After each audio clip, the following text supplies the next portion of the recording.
So the cool thing we like to do annually, by annually I mean twice a year, is Scary Stories Campout, in which we give you, it depends how long the stories are, between half a dozen and 13 stories taken from Scary Stories for Sleepovers.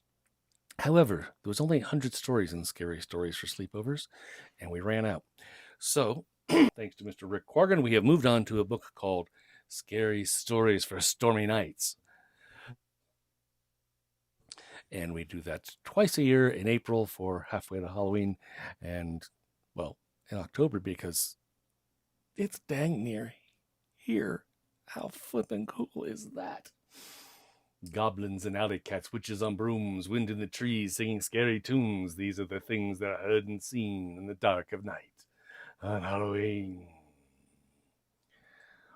So our first story tonight is Tombstone Blooms.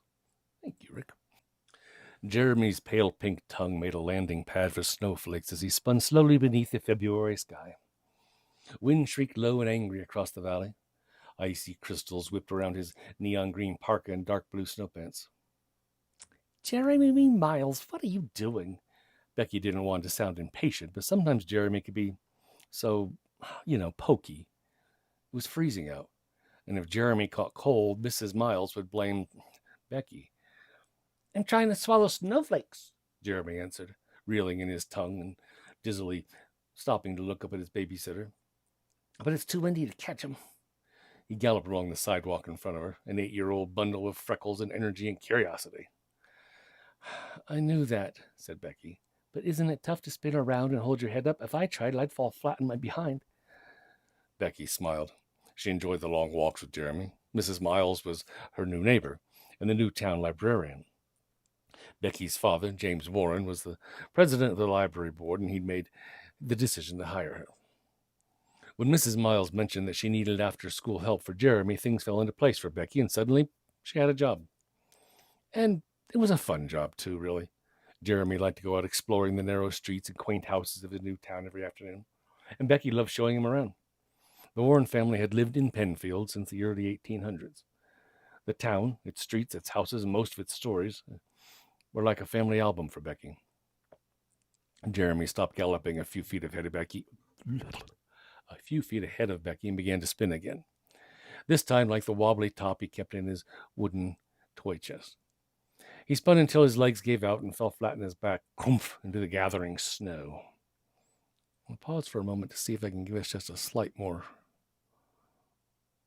input on this sound. What do you guys think? Am I loud enough for you? Where is the word that says matrix? There it is. Let's move that up to a...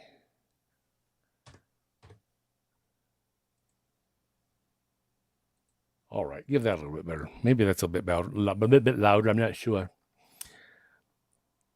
He spun until his legs gave out and he fell flat into the gathering snow. Ow! Ow! Jeremy yelped, grabbing the back of his head and twisting in pain. As he rolled from the spot where he had fallen, Becky saw the dark shape of a stone pushing through the blanket of snow. Jeremy, are you okay? Becky asked in a panicky voice. She was worried about him, sure, but was even more worried about what Mrs. Miles would say if Jeremy was badly hurt. Mrs. Miles was extremely protective of her son, Jeremy. I bumped my head, Jeremy said, fighting back tears. Stupid rock. At which point I usually kick the rock and then go, ow, I kicked my toe, but that's me. Becky lifted off Jeremy's knitted cap and gently rubbed the knot that had risen through his sandy blonde hair. Just a bump, she thought. Lucky, this kid is so bouncy, it's amazing he doesn't have bumps and bruises all over him. Come on, pal, Becky said, lifting up Jeremy and brushing him off. The snow is really coming down now. It's getting dark. Your mom's probably back from the library already. Let's take a shortcut. A shortcut? Jeremy was very eager for shortcuts. Where? Well, through the old cemetery on the hill, Becky answered, pointing toward a rising slope behind a bent, rusting wrought iron fence. The other side of the hill comes down almost in your backyard. Jeremy hesitated. What? You're not really afraid, are you? Becky asked. Then breaking into a smile, she coaxed, Come on, it'll be fun. And there's some really neat tombstones to look at. The gravestones were shadowy silhouettes against the snowy curtain that the 8th grade babysitter and her younger companion crunched and squeaked through the powdery snow. Jeremy clung tightly to Becky's hand, partly to keep from slipping, but mostly because he'd never walked through this spooky place before. The little boy's giant imagination overflowed with laughing skulls and rotting corpses. Hey, Becky, Jeremy said excitedly, tugging at Becky's mittened hand. What are those purple flowers over there? Becky's eyes followed Jeremy's pointed finger to a small, withered gravestone a few feet away. There, almost covered by blowing drifts, was a bouquet of violets, weighted down against the wind. Flowers? Becky wondered out loud. This time of year? The twosome held hands as they slid a short way to the wind-worn grave marker that stood apart from the other family burial plots. Becky knelt close and looked at the flowers. I knew they couldn't be real, she said as Jeremy leaned close to her, his nose dripping like a faucet. They're silk violets, Jeremy, see? Pretty, aren't they? Yeah, he said in a hushed voice. Who's buried here? Becky brushed away the layers of snow that had packed against the cracks of the old stone. With her finger, she traced the letters and numbers cut into the stone slab.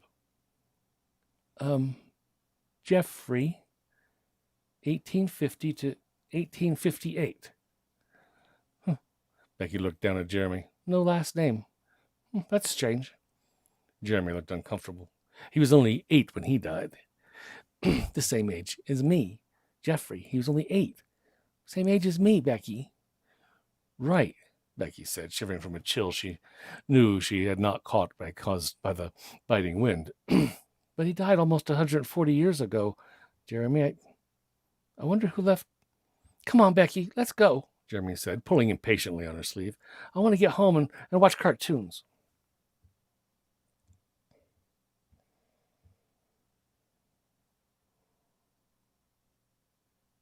By the time Becky and Jeremy arrived in the Miles' backyard, darkness had slid over the town. The square eyes of lighted windows blinked in the new homes of the Penfield Acres subdivision. Becky could tell from the glow in the kitchen window that Mrs. Miles was already home from work. She's probably worried, Becky thought. We should have been here sooner. Well, there you are. Mrs. Miles tried to sound welcoming, but the edge in her voice and her paler-than-usual face revealed her concern. I was afraid you'd lost your way in the storm. She looked hard at Becky through the thick glasses and of her gold-rimmed lenses, and she knelt to help Jeremy remove his snowy outer layers of clothing. Mom, guess what we did? Jeremy began. We cut through. What happened? Mrs. Miles had felt the lump on the back of Jeremy's head when she took off his hat. She whirled toward Becky. How did he get this bump? Becky was so startled by the fury of Mrs. Miles' questions she could hardly speak. He was spinning around and he fell. Yeah, stupid rock, said Jeremy, seemingly unaware of the tension between his mother and his babysitter. Mrs. Miles stood and rubbed her temples. In her ruffled silk blouse, long skirt, and high-buttoned shoes, Mrs. Miles looked more like Jeremy's great-grandmother than his mother, Becky thought. Jeremy, why don't you go to your room and watch your television program? Mrs. Miles said, smiling sweetly at Jeremy as he scooted in the living room. She turned back to Becky. I'm sorry, Becky. I didn't mean to snap at you. It's just that I worry so about Jeremy. You know how spirited he is, and accidents, well, they happen to children his age. I'm sorry, too, Mrs. Miles, said Becky. He just stumbled so quickly, and who knew there'd be a rock under the snow? Of course, who knew? Mrs. Miles whispered. She sighed deeply and pushed a wisp of gray hair back into the bun held in place by her embroidered hairband. I just hope you'll be more attentive to the trouble an 8-year-old can get into in the future, Becky. Okay, Mrs. Miles, Becky said, looking at the floor. See you tomorrow. Becky had only a short walk across the street to her house, but the howling wind battled her every inch of the way. As she turned away from the particularly strong blast, her gaze fell on the Miles house. Mrs. Miles stood at the window of the den a moment before pulling the curtains shut. She sure seems old to have a kid as young as Jeremy, Becky thought, turning toward home. Dinner was waiting when Becky finally walked into her warm kitchen. She could smell the soup's steamy welcome the minute she sat down at the table, and she quickly forgot the odd end to the afternoon. "How was your time with Jeremy, Becky?" her mother asked as she ladled thick chowder into a bowl. "Did he wear you out as usual?" "No, he froze me out," Becky said, blowing on her soup. "We must have been outside for 3 hours. I'll tell you, in the 2 months I've been watching that kid, we must have walked a zillion miles around this town." Mrs. Warren smiled at her daughter. "I'm surprised you went outside today. Didn't you tell me Mrs. Miles was afraid Jeremy might catch a cold?" "Yeah, but Mom, she's afraid of everything. I didn't see any harm in taking Jeremy for a walk, even though it was snowing." Becky buttered a thick slice of pumpernickel bread and took a big bite. "He's really an active kid," she went on, her mouth full. "He can't stay cooped up just because it's a little cold outside. I just wish... forget it." Mr. Warren eyed Becky. "What's wrong, sweetheart? You seem edgy. Aren't you enjoying your babysitting job?" "It's just that Mrs. Miles freaks out if Jeremy gets the tiniest little scratch," said Becky. "It's like she doesn't want him to be a kid. She wants him to sit like a doll or a statue or something." "Well, some parents are very protective, Becky. Mrs. Miles is older. She's a single parent. Maybe having a rough and tumble boy like Jeremy is too much for her." Becky smirked. "He is a handful, that's for sure. And she's just so... I don't know, Dad. She's just so spooky. It's like she's from some other time, you know?" Mrs. Warren nodded. "Your Dad said she seemed old-fashioned, but she had good references from her job up in North Cornwall. She was willing to work for a pitiful salary Penfield offered." "Well, I bought a house, so she must have some money," Becky said, who had become very aware of money now that she had a job. "Jeremy has nice clothes, and I think she makes some of them." "I bet Mrs. Miles makes extra money as a seamstress. She's really talented," Mrs. Warren said, finishing her soup. "She sewed pillows for the children's reading corner in the library. They're elegant, lavender silk. Too bad they'll have little greasy handprints over them in a matter of days." Becky looked up from her soup. She thought of the unique, delicate clothes Mrs. Miles wore, the beautiful lace curtains, the dainty hairband, and... "Lavender? Mom, you mean like violet?" "Oh, yes, why?" her mom asked. "Oh, no reason," Becky said, finishing her soup. "I can't find my train anywhere," Jeremy said, walking slowly into the Miles' kitchen where Becky sat doing her homework. "You have an electric train set?" Becky asked, closing her book. Jeremy wasn't feeling well today, and she could tell his face was pale and there were dark circles beneath his eyes. There was no sparkle there anymore. Lately, he had seemed almost too tired to stand up. His voice sounded weary and close to tears. Maybe it was the dreary gray days of late March that drained the energy from him.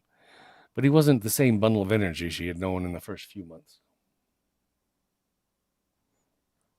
"No, not electric. Wood," Jeremy said, plopping down heavily in the chair next to Becky. "All of my toys are wood. Mom says my dad was good at making stuff." "Your dad?" Becky asked, surprised. Jeremy had never mentioned his father before. In fact, Mrs. Miles looked so old, Jeremy was so young, Becky wondered whether... "Not my real dad. I don't know my real dad. I'm adopted," Jeremy said matter-of-factly. "The dad that made wooden stuff was married to my mom. He died. I don't remember him." Becky wanted to change the subject. Something about it was making her feel she was prying into business that wasn't hers. "Well, come on, Jeremy. Let's see if we can find your train. Have you checked everywhere in your room?" Jeremy nodded. "Yep. And I can't find my top either, or the stuffed horse my mom sewed." "Well, how about in the living room?" Becky asked. Jeremy nodded. "Yeah, I looked there, and the basement, and well, let's look in the den," Becky suggested. Jeremy shook his head. "No, Mom doesn't like me to go into the den. I might mess something up." Becky thought that was kind of odd. "Well, can we stand in the doorway and look from there?" Jeremy grinned weakly. "Yeah, sure, I guess." The French doors leading into the den were closed. Thick drapes covered the glass panes. It appeared to Becky as though Mrs. Miles definitely wanted to keep the room private. But as tired as Jeremy was acting, his old curiosity and his desire to find his missing toys gave him an extra burst of energy. He pushed open the doors. In the dim afternoon light, the room seemed to be a place from a long time ago. Mrs. Miles' sewing machine was a wooden antique with wrought iron legs and a foot treadle. The rug was worn, but its faded flower pattern reminded Becky of rugs in her grandmother's house. and there was a musty, attic-y smell that Becky thought might come from the stacks of old leather-bound books scattered around the room. There was just so much clutter, books, fabric, papers, that finding any toys would be impossible unless she went in and lifted things up. Becky heard footsteps coming up the porch. Mrs. Miles, she thought, looking at Jeremy, who obviously thought the same thing.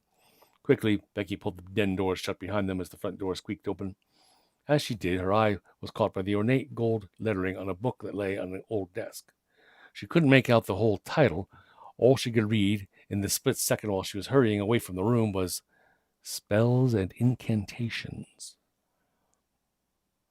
Becky and Jeremy were sitting at the kitchen table later. By the time Mrs. Miles had taken off her coat and hung it in the front hallway, she appeared in the doorway with a tense expression lighting her face. "Hello, Becky," she said, through chattering teeth. "Hello, Jeremy, darling. How are you feeling?" Water dripped from the ends of her hair. How could she have gotten so wet in the short walk from the bus stop at the corner to the house, Becky wondered.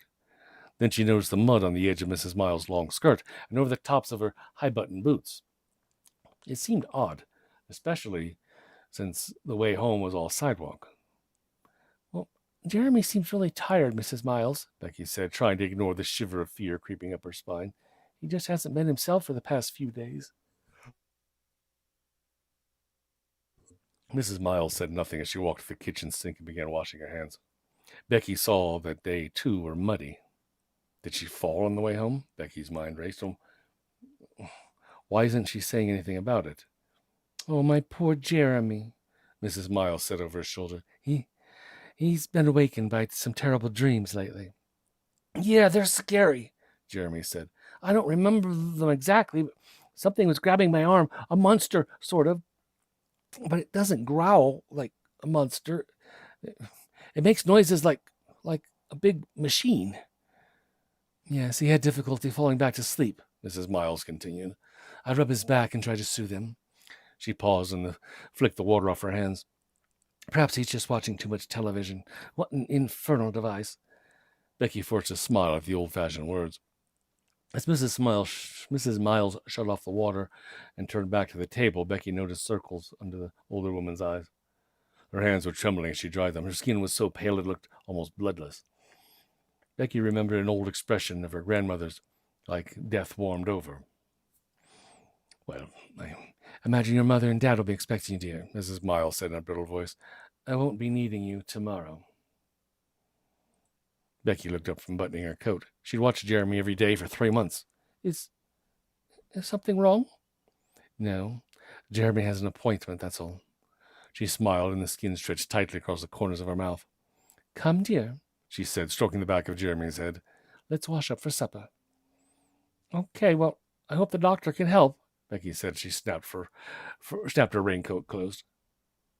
"Doctor?" Mrs. Miles looked puzzled. Jeremy looked frightened. "Oh, I'll go to the doctor, Ma." You said Jeremy had an appointment, right?" Becky asked. "Yes," Mrs. Miles said in a cold voice, "but it's not with a doctor. Goodbye, Becky. I'm sure your parents are expecting you." Becky walked home through the misty rain, fighting a strange fear she could not name. The goodbye had sounded so final, somehow. The next afternoon, Becky was lost without Jeremy.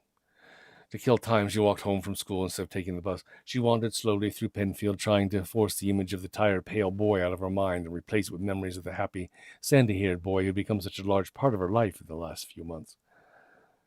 Finally, in her aimless wandering, Becky found herself outside the broken-down gates of the old cemetery. She had sudden urge to go to the gravestone she'd observed with Jeremy on their snowy walk. The thawing ground was slick as Becky made her way up the slope. She was certain the violets would be faded and worn by now. It had been a long winter, and the rain over the past few weeks had fallen in buckets. And all over the ground, too. Becky made her slippery way to the forlorn stone that gave only the first name of the child whose life had ended 8 short years ago. As she drew closer in the dimming gray light, she was struck by a bolt of fear.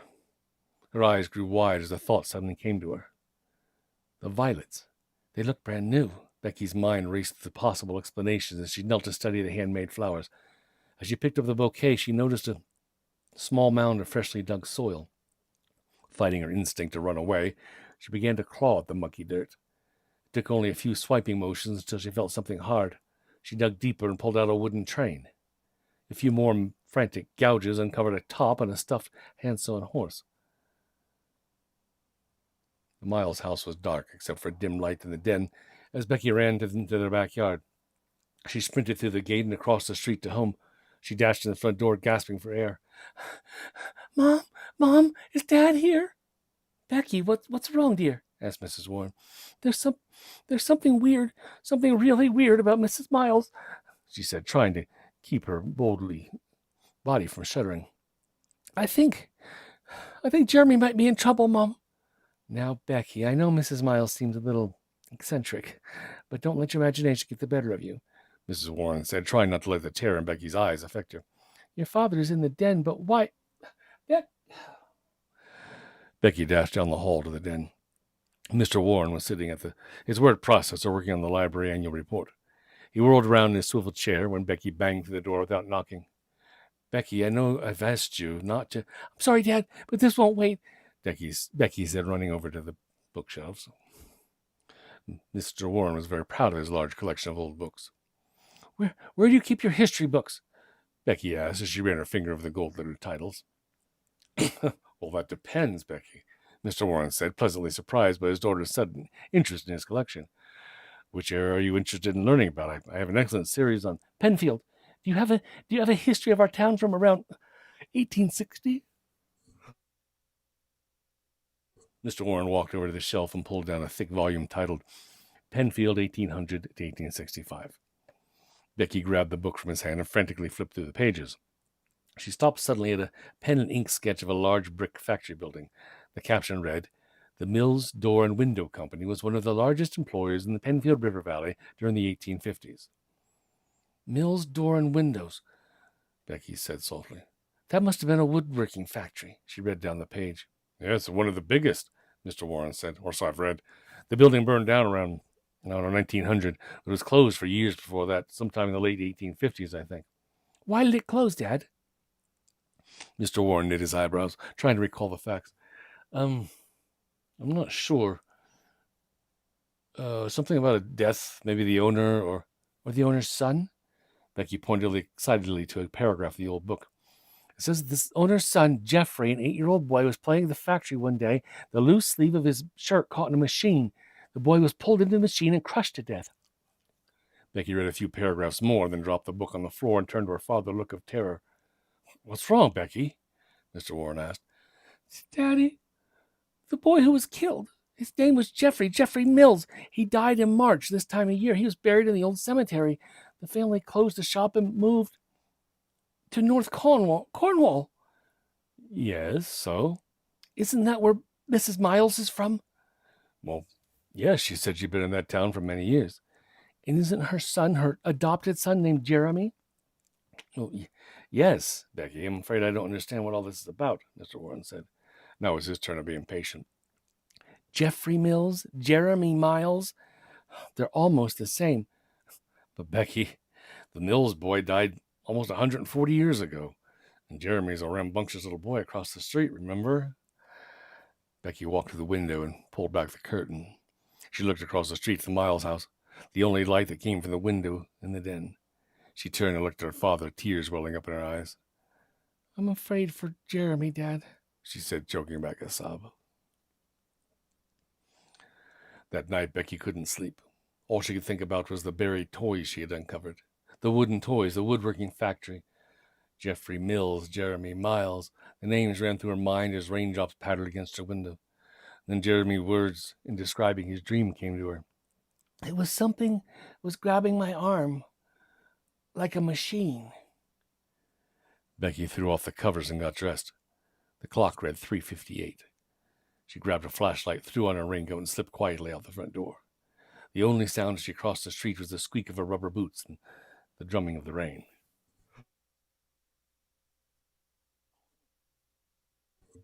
The light was still on in the Miles den as Becky walked slowly through and along the front porch. The curtains were parted slightly, and when she looked in the window, the room was empty. The door to the den was open, and Becky could see the violet glow of the fluorescent light in the kitchen. Becky decided to sneak around to the back door to get a closer look into the kitchen. She stepped lightly off the porch and crept around the side of the house. The rain was coming down harder now, and the soft ground sucked at her boots, almost pulling them off with each step. As she turned the corner into the backyard, she froze. The floodlight was on. The back door was open. Becky shined her light across the yard. The beam fell on a set of footprints about the size of her foot. She walked over for a closer look. The prints sunk deep into the muddy ground, much deeper than her own feet were sunk. It was almost as though the person who had made them had been carrying something. Or someone. Jeremy. Becky clomped up the back steps and into the kitchen. She was past caring whether Mrs. Miles would yell at her or call the police. All she cared about was Jeremy. Jeremy! Jeremy! Becky shouted as she ran through the rooms. Something was terribly wrong. The house was empty. Finally, Becky came to the den and burst in. There, on the same table where she had seen it, was the old book, Spells and Incantations. A grim grimoire, indeed. It was open to a page near the center. Becky put out her hand over her mouth and sobbed as she read. Wither for blooms, life for death, one to replace the one who resumes. A body flawless, save only the wounds. Mark ye the date, prepare for the grave. Give up the other for the one ye would save. Jeremy! Jeremy! Becky's screams were swallowed up by the driving rain. She ran back through the backyard toward the cemetery. The flashlight beam bounced against the black curtain of the night as she struggled up the mucky rise. Jeremy! Becky screeched as she came over the hill, and she shined her light down the slope toward the lonely grave. Her body quivered as she moved closer. The mound was larger than it had been in the afternoon. Large enough, indeed, to cover an 8-year-old. Hard rain pounded the mucky spot as Becky shone her light. The yellow beam moved across the gravestone, and Becky's eyes grew wide as she looked closely at the letters cut into the stone. Jeremy, 1850 to 1858.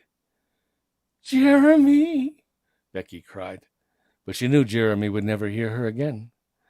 She stood and swung her flashlight across the dark ground. Suddenly she stopped the beam. Footprints leading out of the cemetery disappeared into the darkness. 2 pairs of footsteps. One was about the size of a woman's foot, the other the size of a child's. They were side by side, close together, moving in the same direction. Becky looked back at the tombstone.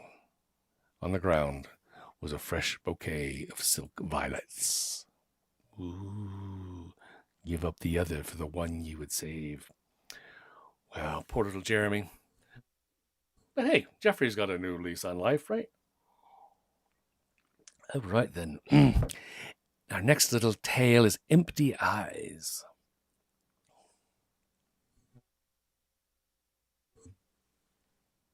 The school board had planned for 5 years to build an Olympic-sized swimming pool for the students at Marshall High School.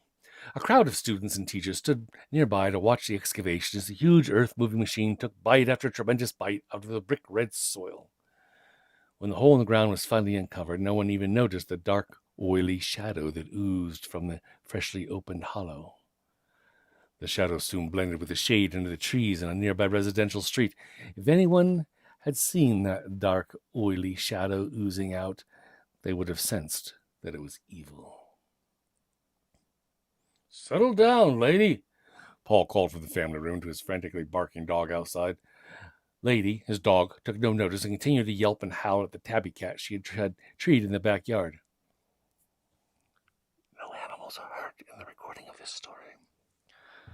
Feigning indifference, the cat turned and began to tread gracefully along the branches. Suddenly it arched its back, laid its ears flat against its head, and hissed.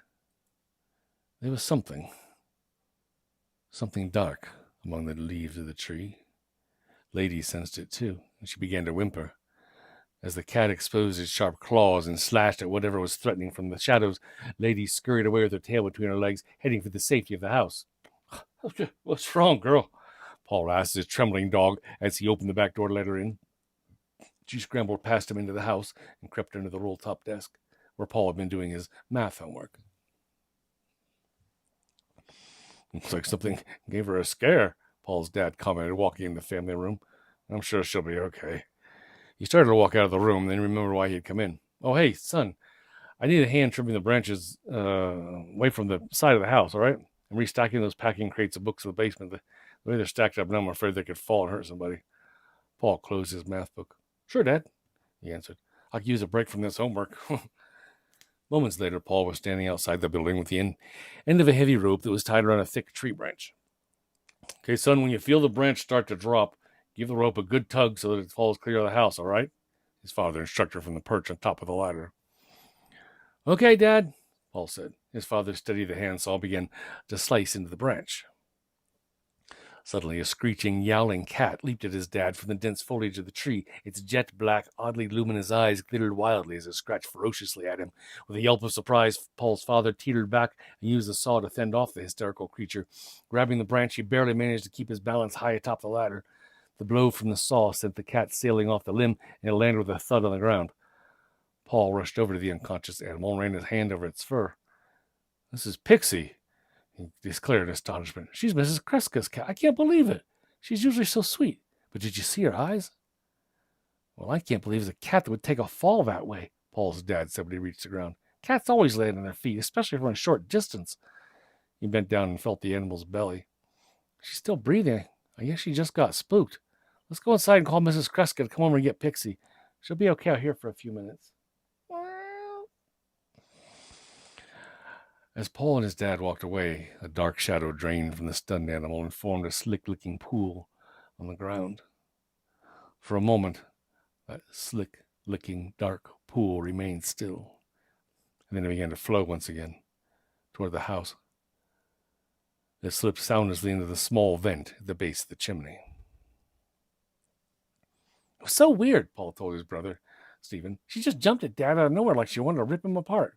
That is weird, Stephen agreed. Maybe she'd eaten something that made her sick. Then he turned up his lips in a slight smile. Speaking of eating, Mom said it was okay if we had a couple of hot dogs for dinner tonight and said we could roast them over the fire in the den. We could even have marshmallows for dessert. How does that sound to you? Cool, Paul answered with a smile. We can pretend we're camping out. Paul looked forward to every other Saturday night. That was when his parents went out for the evening and the two boys got to spend some time alone together, watching TV or playing computer games. It was always fun. The two brothers were very close, and Paul really looked up to Stephen. You get the hot dogs, kid, and the skewers, Stephen instructed. I'll get the fire ready. I have to sweep out the ashes and set up the wood. Paul ran off to the kitchen to get the food, while Stephen pushed aside the screen and reached inside the fireplace. Feeling around, he found the small lever that opened the flue and pushed it. As the metal cover opened with a squeal, something shadowy slithered across the smoke-darkened bricks of the fireplace and quickly covered Stephen's hand like a dark, evil stain. What in the world? Stephen withdrew his hand and rubbed it with the end of his T-shirt, but it didn't do any good. He rubbed harder and the stain darkened, and the dim light even seemed to glow slightly. Then the ebony pool started to slowly seep through his skin on his hands, then his wrists steadily moving up his arms. Scrambling to his feet, Stephen rushed past to the bathroom and turned on the hot water tap full blast. Something very bizarre was happening to him. He couldn't seem to focus his eyes, and he felt as if something within his own body was squeezing and wrapping itself around his mind like a predatory snake choking its helpless prey. The steaming water was hot enough to scald him, but he plunged his hands under the stream, lathered them, and scrubbed hysterically. Polly! Polly! He screamed out, Help me!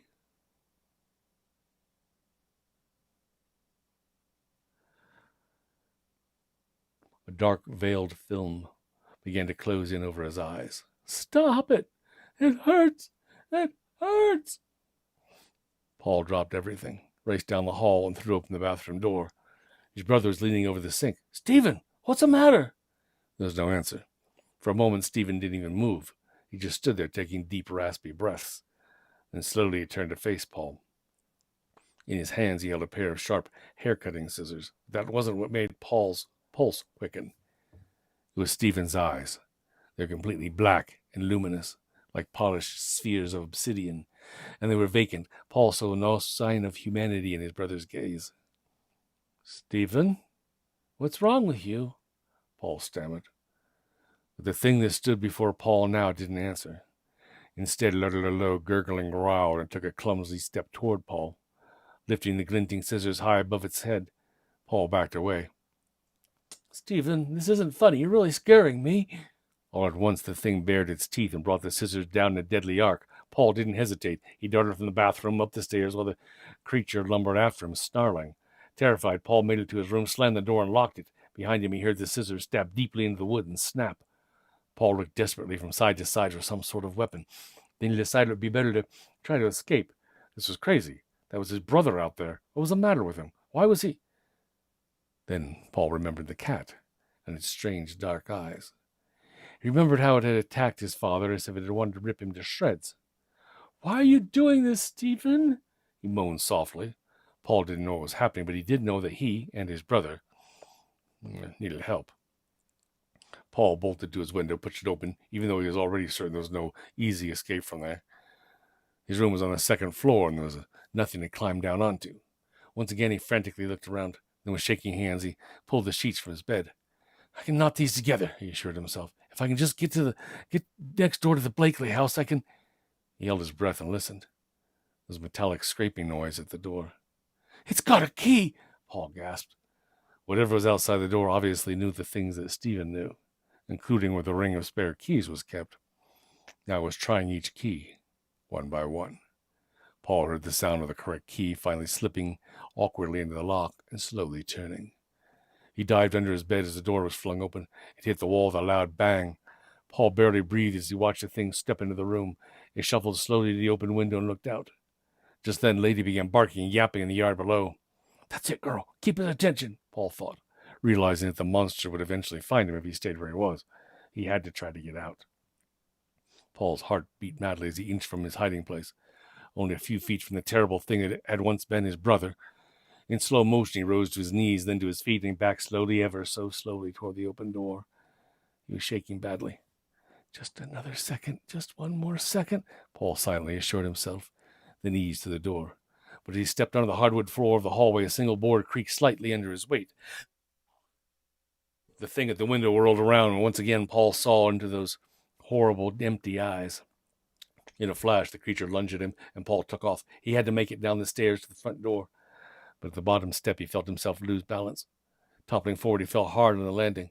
The thing leaped down at him, but Paul managed to roll out of the way. The monster that was Stephen jumped to its feet and snarled. It had blocked his only escape to the outside. Paul made a move to one side, but the thing seemed to have guessed what he was planning. It took one step toward him, and then another. Thinking frantically, Paul realized that his only choice was the basement behind him. He barreled through the doorway and quickly locked himself in. Standing on the top step, he leaned against the wall, gasping for breath. Outside, the creature repeatedly threw its weight against the door, and then abruptly stopped, and everything became quiet. Once again, Paul heard the sound of a key being tried in the lock, and then another. He had only a minute before the being, whatever it was, would open the door. "What am I going to do?" he groaned under his breath, but there was nowhere else to go. The only window in the basement was barred from the outside. It would only take seconds for the monster to find the right key. Paul looked around in panic. Then he saw something at the bottom of the stairs. "The crate of books," he whispered. They were stacked in 3 tall, unsteady columns, as his dad had said.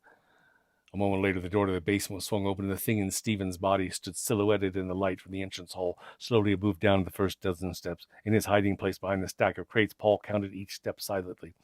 1, 2, 3, 4. He barely allowed himself to breathe. 5, 6, 7, 8. Not yet, not yet. 9, 10. Not yet. 11, 12. Now! His senses screamed, and he pushed outward with all his might. The stack of heavy wooden crates tipped and went careening down. The thing let out a single horrible cry, and then lay still on the floor under a jumble of books and splintered wood. Quickly, Paul cleared away what he could and dragged his brother's limp body free. Stephen's face was bleeding from a small cut. There was a large bump developing on his head, but he was breathing regularly. Paul grabbed a coil of sturdy rope from a hook on the wall and began to securely tie his unconscious brother's hands and feet. "I'm sorry I have to do this, Stephen," he said in a choked voice. I don't know what's happening here, but I'm going to get you some help. I just don't want you to get loose until I do." He sat back, mopped the sweat from his forehead. "Mom and Dad should be home soon. They'll know what to do. Hang in there, Stephen. Hang in there." In the darkened basement, Paul did not see the oily, evil shadow ooze from Stephen's body. and slipped toward him. Sometime later, Paul's mother and father arrived home. Paul was waiting for them at the front door. Paul? What are you doing up? I thought you'd be asleep by now. Where's Stephen? Paul, are you all right? Paul? Clutching the scissors behind his back, the creature that had been Paul said nothing. He simply raised his head and stared at both parents with his black, luminous eyes. Ah! I think the psycho sound belongs in there somewhere. Great, now I can't take a shower tonight. All right, then. On to the next one. Oh, there goes those skeletons again. Sit back down, you. That's better. Maya Savage, welcome. Good to see you.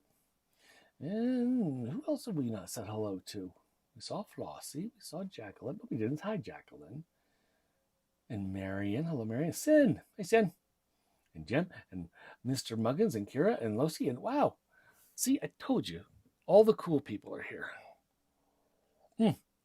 And I'm here too. The cool people and me. Yeah, they'd like to get up and play around sometimes. Yep, there they go.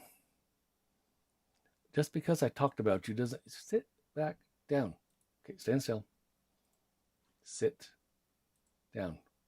There you go. The Sinkhole. It was Tony's fault they missed the school bus. Crystal and the others were waiting for the bus at the bottom of the hill where Ravenhill Court met the main road. Of the 7 families that lived on Ravenhill Court, 5 had children that went to Lexington Middle School, including Crystal. The bus picked them all up at the bottom of the hill. Crystal's family had lived there only since summer, but over the first few months of the school, she had gotten to know the others at the bus stop quite well. Fred was leaning against the stop sign, dozing as usual. He always stayed up too late watching TV and was a zombie until lunchtime. Cheryl and Lisa, 2 grades lower than Crystal, had their lunch boxes open, swapping cookies, peanut butter for chocolate chip. The other 2 kids at the stop, Tony and his younger brother Stevie, weren't there yet. Lots of mornings, the bus driver had to honk and honk until they came running down the hill, shoes untied, lunch sacks clamped in their teeth as they struggled into their jackets. This was fine with Crystal. The less time she spent around Tony, the better. Crystal thought he liked her, which was kind of nice, but he showed it by sneaking snakes into her book bag and frogs into her lunch. That she could definitely do without.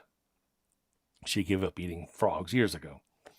Still, when Stevie came running out of the woods on the other side of the road with bad news about his brother, she was as concerned as the others. "Help!" Stevie called as he staggered to the middle of the road. "Tony's hurt!" He ran back into the trees. The others rushed to follow. Beyond where the side of the hill had been leveled for the road, the hillside began to slope down again, dropping into a ravine. Crystal could hear the creek burbling up at the bottom.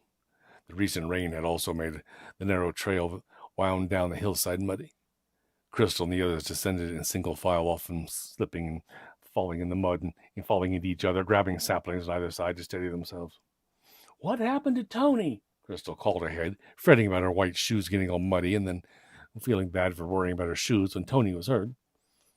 Stevie answered, but over the sounds everyone was sliding down the trail, all she caught was, "Man with a knife." Crystal felt an icy tingle down her back and started to peer into the surrounding trees. The leaves had turned shades of orange and brown, and many had fallen, but enough remained of the branches so she couldn't see more than 20 feet or so in any direction. And with all the noise the children were making, they would never hear a man sneaking up on them until it was too late. They reached the bottom of the trail, which seemed to be covered with all sorts of ucky funguses. The creek was high, and its muddy water looked like a chocolate milk now, frothing around the fallen trees jammed in between its banks. Fred came last. Still half asleep, he piled into Crystal and Cheryl, and all 3 nearly tumbled into the muddy water. "Look out!" Crystal cried out, arms waving to catch her balance at the creek's edge. Stevie was already rushing away along the bank of the creek, and others hurried after him. "How much farther is it?" Lisa whined. Crystal couldn't blame her. All of their shoes were covered with mud, and muddy streaks showed in their clothes, hands, and faces from slippery mishaps along the way, not to mention the funguses. Stevie didn't answer. But he didn't have to. They suddenly emerged into a small clearing where Tony lay in a bed of delicate wild ferns. He was on his back with his arms flung out and would have looked as if he were sleeping if not for the black hilt of an enormous knife sticking out of his chest. "Oh, no," Crystal cried. The others circled around Tony in solemn silence as if they were afraid of waking him. We have to do something," Crystal said, but she wasn't sure what. Is he dead?" Fred asked, his whisper barely loud enough to be heard over the noise of the creek. "We have to get him to a hospital," Cheryl said. "I don't think we should move him," Lisa countered. "They say that on doctor shows on TV." "We need to get help," Crystal said. "Fred, you're the fastest. Go back up to Lisa's house. It's the closest. And tell her mom to call an ambulance." "Why not call the police?" Fred protested. "He looks dead. If he's dead, we don't need an ambulance. We need the police to catch the guy who did it." "Well, he may not be dead," Crystal insisted. "Poke him with a stick.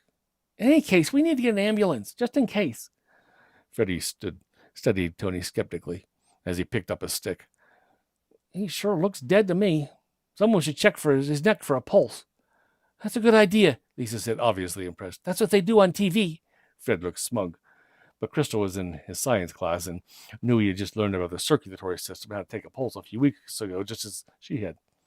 "So you take his pulse then," she said. Fred crossed his arms over his chest and shook his head. "No way, I'm not touching a dead person." "But we don't know he's dead," she said, as he raised his stick. "So you check." The others all looked at Crystal. She didn't much want to touch a dead person either. Somebody had to do it, and they were wasting time. "Fine," she said. "I will." She stepped closer to Tony's still body. The ferns tickled her ankles as she moved through them. When she was just close enough to reach out and touch him, she crouched. She held out 2 fingers toward his neck, slowly, moving and carefully. The others pressed in a little closer, shifting around so they could see. Her fingertips touched his skin. Tony sat straight up, screamed at the top of his lungs. Crystal leaped away, almost slipping on the fern, shrieking even louder than Tony. Her heart was beating so hard she thought it was going to burst out of her chest. Tony fell back into the ferns again, curling up with laughter. Fred and Stevie were watching her and laughing too. The other girls looked stunned, but their looks of shock were changing to disgust as they realized they had been tricked. "That was not funny, Tony," Crystal snapped. "You were so wrong." Tony gasped, surrendering to another laughing fit. Stevie was doing his impression of Crystal's reaction to Tony's sitting up for Fred's amusement. Crystal was about to tell them what a bunch of immature jerks they all were when a familiar sound came over the loud sound of the creek. "Listen," she commanded. Even the giggling boys quieted for just a moment. They all heard it. The distant honking of the school's bus's horn. All 5 kids started running at the same time, Tony pulling the fake knife out of his shirt as he brought up the rear. They followed the creek bank back to the bottom of the trail and then started to struggle back up. The slick mud made climbing treacherous. They had to rely on saplings to pull themselves upward. The honking horn spurred them onward. When they were about halfway up, it stopped. "Now look what you did," Crystal snapped over her shoulder at Tony. "You made us miss the bus." "Nah," Tony said. "Mr. Black will wait for us. He waits longer than this for me and Stevie all the time." Crystal saved her breath for struggling back up the trail, but she was thinking, "Yeah, but who knows how long he was up there waiting. He could have been honking for a while before I heard him." Turned out Crystal was right. When the group of tired and muddy kids stumbled out of the woods, the road was empty. The school bus had gone on without them. "Oh, this is just great," Crystal said angrily. Stevie looked frightened. "If Dad finds out why we missed the bus," he said to Tony, "we're in for it." "Look," Tony said, holding up his arms, "there's no problem here. We can walk." "I don't know," Cheryl said. "It's pretty far, and we'll be late." "Not to worry," Tony assured her. "It's only far if you stay on the road. I know a..." Wait for it. "I know a shortcut that'll get us there before the second bell rings. Nobody's going to be late." He started walking down the road in the direction of the school. The others looked at one another, unwilling to trust him, but lacking any other ideas. Finally, Crystal sighed and started to follow Tony. The others came behind her. At first, Tony's shortcut didn't seem like much of a shortcut. He simply followed the road the bus took every day. Fred pointed this out. "Just wait," Tony told him. You'll see. And they did. As they passed a farmer's field, barren except for a few battered corn stalks left from the harvest last month, Tony turned. He led them up a rutted gravel road that led straight across the field to the top of the hill. The others followed uncertainly. You sure we should be doing this? Crystal asked. I mean, this must be someone's private property. Don't worry about it, Tony said, grinning at her over his shoulder. This is Mr. Koenig's field. He won't mind. He goes fishing with my dad all the time. They followed the gravel road to the top of the hill. From there they could see several more rolling hills. And beyond that... I can see the school's flagpole, Stevie yelled, pointing. Sure, Tony said. Told you. The school's just over that hill. We'll make it in plenty of time. They trudged down the gravel road on the other side of the hill where it ended at a rusty wire fence. Behind it, beyond it, thick, knee-high grass covered the ground, sweeping away to the tops of the surrounding hills like a green sea. Tony held down the wire fence so the others could step over. As she crossed, Crystal asked, Is this still your dad's friend's property? Well, I don't know, Tony confessed with a shrug. Probably not, or it'd be tilled. Maybe the school owns it. Crystal was uneasy about being on private property without the owner's permission. But the school hadn't looked very far away from the top of the hill. If they were trespassing, and this was Texas after all, it wouldn't be for very long. And if she refused to cross and went back now, she'd be late for school. The thick grass on the other side of the fence was wet from the recent rains. Within half a minute, everyone's shoes were soaked. Hey, well, at least it washed away the mud, Lisa pointed out cheerfully. Now they were almost at the school, and with time to spare, all their moods lightened. Fred and Stevie kicked their feet up high as they walked, trying to get each other wet, and Cheryl and Lisa sang songs from the music class. Despite her wet feet, Crystal found herself enjoying the walk. The fresh air and exercise sure beat riding to school on the bus. And as she was surveying the surrounding countryside, Crystal noticed something odd. On the right, the hill rose to a crown of trees already stripped of their autumn leaves. The slope leading up to the trees was bare except for the thick grass. But halfway up was a spot where the ground didn't look right, as if a shadow were cast on it. What's that? She asked, pointing. Tony looked in the direction she was pointing. Hey, it's a sinkhole, he said, starting to lope up the hillside. Let's check it out. Crystal frowned when she checked her watch and found they had some time to spare yet. She'd never seen a real sinkhole, although she had heard about them. She remembered a picture in a newspaper showing a car that had been swallowed up by a sinkhole in a parking lot. She and the others followed Tony up the hillside. The sinkhole was a bowl-shaped depression about 20 feet across and 10 feet deep at the bottom. The kids stood at the edge and looked, except for Tony, who ran right in. What is it? Lisa asked. It's a sinkhole, Crystal explained. Mr. Calvin told us about them in science class. You know where there are a lot of caves around here from underground streams eating through the limestone? Well, sometimes the caves get so close to the surface they just collapse, and then the ground on the top sinks in like this. It's probably happened because of all the rain we've had recently. Hey, check this out, Tony called from the bottom of the sinkhole. He was on his hands and knees, and with a wriggle, he disappeared into the ground. Crystal and the others stared in silent surprise. After a moment, Tony's head reappeared. Come on down. There's a big cave in here. Crystal checked her watch again. She felt uneasy, but they had time, and she'd never been in a real cave. She made her slippery way down the side of the sinkhole to the bottom. There, the hole in the earth was easily visible, though the tall grass had hidden it from above. It was a couple of feet across. Stevie and Fred crawled right through. Crystal was a little more reluctant. She didn't like small spaces. But when she put her head through the hole, she found that after a foot or so, the cave opened wide. It was like crawling into a dark basement with chill air seeping through her clothes and her hands and knees scrabbling on cold, damp stone. The only light came from the hole.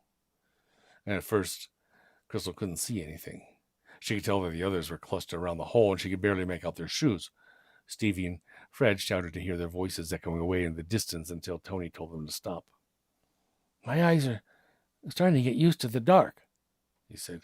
Crystal could hear the scrape of his shoes on the stone floor as he walked deeper into the cave. Okay, just checking. He wants them to be quiet so that his eyes can adjust to the dark. That's kind of like, listen, do you smell something? Anyway, this bright group of kids, Stevie and Fred, were at the hole trying to convince Cheryl and Lisa to come in. But the two girls wouldn't hear of it. Crystal found that her eyes were adjusting to the darkness too, and she could see Tony's silhouette moving in the deeper blackness. She started to make out the long, pointy shapes of stalactites and stalagmites growing from the ceiling and floor, and she noticed something else too, a number of oblong shapes on the floor, whose straight lines and edges seemed out of place among the curves and irregular surfaces in the cave. Tony was staggering among them. "Are you okay, Tony?" she asked, concerned by the awkward way he moved. "Yeah, why?" he replied, but his voice came from the far left of the form she had seen moving among the oblong shapes. She sucked in a panicked breath, but before she could utter a word, Tony screamed, "Get out! Get out! Get out!" he yelled. Stevie and Fred both dived for the hole at the same time and wedged themselves in it. Crystal peered into the darkness in the direction of Tony's voice and heard a scuffling sound. She looked back to where she had seen the unidentified silhouette she had thought was Tony, and her blood turned to ice. She now saw several silhouettes, the closest only a few yards away. "Hurry up!" she shrieked at Fred and Stevie as the two of them continued to try to wiggle through the hole at the same time. "There's something else in here," came Tony's panicked voice. "It tried to grab me, but..." His voice choked off with a grunt. "Come on," Crystal shouted. She grabbed Fred and pulled him back, freeing Stevie to squeeze through the hole. Then she pushed Fred toward it. She looked over her shoulder and saw the figures in the darkness getting closer. Dry, brittle scraping sounds carried through the thick shadows as they moved almost on her. Terrified at the thought of their touching her, Crystal plunged through the hole, propelling Fred ahead of her. She crawled across the grass outside, blinking at the sudden brightness until she was well away from the hole. When she turned back toward it, she was relieved to see Tony crawling out, his eyes huge and his face white. But as his legs started to emerge, something jerked him to a stop, and then his legs were pulled back in. "Help!" Tony yelled. But as the others moved to grab him, his body disappeared and only his hands remained inside, gripping the sides of the hole with white knuckles. Then with a sudden jerk, they too were gone. Tony's screams echoed from the hole. Then all was quiet. The children stared in stunned horror. Crystal looked at Fred and Stevie. "Tell me this is another one of Tony's stupid jokes." But she could tell from Stevie's tears and Fred's shaking hands this was no joke, as much as she wanted it to be. "Come on," she said, making her way up the side of the sinkhole and pulling herself up to the ground above. "We have to get help." The others obeyed her orders without question and followed her the rest of the way to school without saying a word.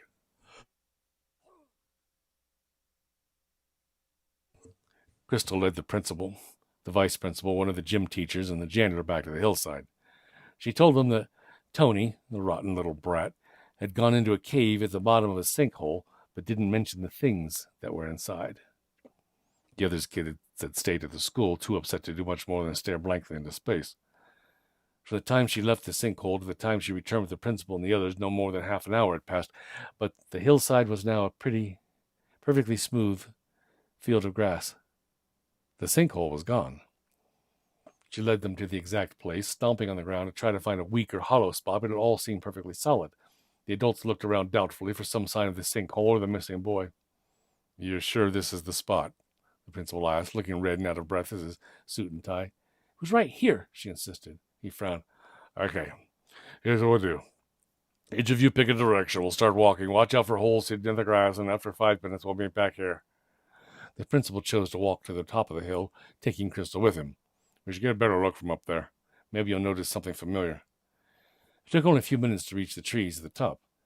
When the principal stopped to survey the hillside below, Crystal thought she saw something through the trees and took a few more steps to be sure.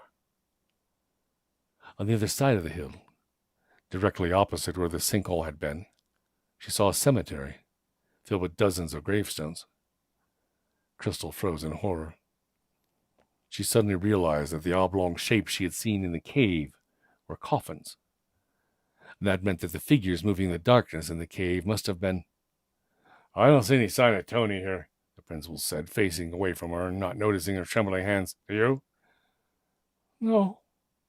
No, Crystal whispered. As she looked down the cemetery, she became certain that no living person would ever see Tony again. The rotten little brat.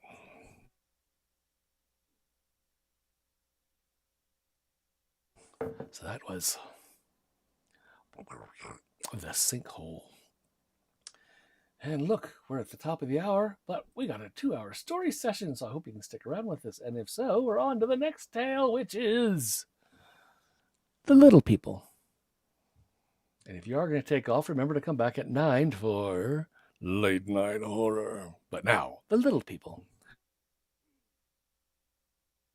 Several mouth-watering aromas swirled around the kitchen. Roasting turkey, mashed potatoes, candied yams, homemade cranberry sauce, fresh rolls, buttered corn, and pumpkin pie. You know what? Let's just skip this and I'll go get something to eat. No, we can't do that. Elliot followed his mother into the kitchen, shucking his jacket. He sniffed deeply and savoring the delicious mix of aromas. Everything smells great, Grandma, he said by way of greeting. Well, thank you, Elliot, she replied. She turned away from the stove, a pig puppet oven mitt on one hand and a large spoon gripped in the other. Her long apron said, "My kitchen, my rules." Wow, Elliot's mother said as she surveyed the food filling the counters, the table, and even the windowsills. Mom, you really didn't have to go all this trouble just for us. Grandma raised the pig puppet oven mitt and made it say, "Nonsense." Elliot laughed. I don't get to see my only daughter and my only grandson very often, Grandma said. I wanted dinner to be special. She made a show of looking behind them. What, didn't Joe come with you? Before they could answer, the TV roared to life in the living room. The sound of a football game rose until it sounded as if the players of the stadium full of screaming fans were right in the next room. Elliot's mom looked sorry, but Grandma just smiled and checked on the pot simmering on the range. Elliot scowled, wishing that Grandma had been right and Joe had not come with them. His mom's boyfriend was loud and obnoxious and very rude, as he had demonstrated by not even coming into the kitchen to say hi to Grandma before planting himself in front of the TV. Elliot knew that Grandma didn't like Joe either, but she seemed determined not to let him ruin their visit. So Elliot decided he wouldn't either. Is there anything we can do to help? Elliot's mother asked as she glanced around the room. Oh, just have a seat, Grandma told her, and keep me company. I want to hear all about what's going on in your lives. Elliot and his mom sat at the kitchen table, and his mom started to tell Grandma that they were looking for a new apartment to share with Joe. It's a lot less expensive with him helping out with the rent and the utilities, his mother said, as if trying to convince both Grandma and herself that it was a good idea. Huh, Grandma said, concentrating on her cooking. Then she turned and grinned at Elliot. I understand you're helping out now, too. Is that right, Elliot? You have a job, do you? Elliot nodded.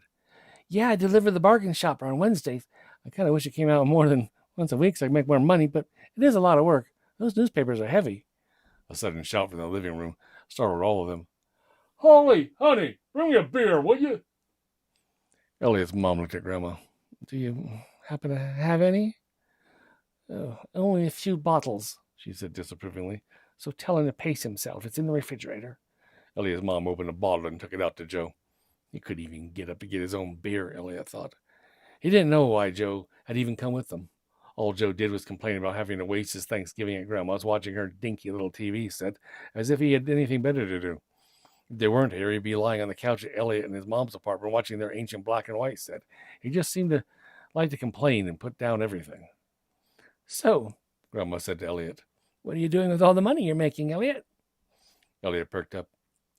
Well, Mom and I have this bank that looks like a giant crayon. I put all my money in it, and Mom puts in all her loose change, and we call it our TV fund. When they have all the big sales around Christmas, we're gonna take all the money and go buy the biggest TV we can get. Then Elliot's mom came back into the room and rejoined them. She told Grandma about her job and her neighbors and their apartment building, and then Elliot told her about how he had taught his dog Charlie to roll over. Grandma moved around the kitchen, not quickly but steadily, doing several things at once. At one point, she looked around the small kitchen and said, Oh, I've forgotten the green beans. Elliot's mom said, That's okay. You've got plenty of other food. Grandma shook her head. I know green beans are Elliot's favorite. I grew a bunch in my garden this year, and I killed them. I've got a dozen or so jars in the basement. I was looking forward to his trying them. I'll just run down and get a jar. It'll only take a few minutes to warm them up. Basement? That's like shortcut. Sure to be funguses down there. But after she'd taken one step toward the basement door, the oven timer went off. She stopped and glanced back at the stove uncertainly. Elliot jumped up out of his chair, glad to have an opportunity to help. That's okay, Grandma. I'll get the green beans. No, that's not necessary, she started to say. But Elliot reached the basement door before she could finish. He flipped on the lights and started down the wooden stairs. The air was cool and still, though he thought he heard some faint skittering sounds in the basement below. As he reached the bottom of the stairs, he realized he had never been in the basement before. It was bigger than he expected. The two bare light bulbs provided only a little light, leaving most of the basement shrouded in shadows. Old boxes and a long workbench filled most of it. At the far end of this single room, he saw the shelves. The light gleamed dully off of dusty glass jars filled with colorful, neatly sorted foods: green beans, corn, pickles, peaches, tomatoes. But before Elliot could make his way toward them, Grandma started down the steps behind him. "Quite a mess, isn't it?" she said cheerfully. She carried something wrapped in aluminum foil. "Before we do anything else down here, we have to take care of the little people, Elliot." The who, Grandma?" "The little people," she repeated, leading Elliot a few paces from the bottom of the stairs to where an aluminum pie pan rested on the floor.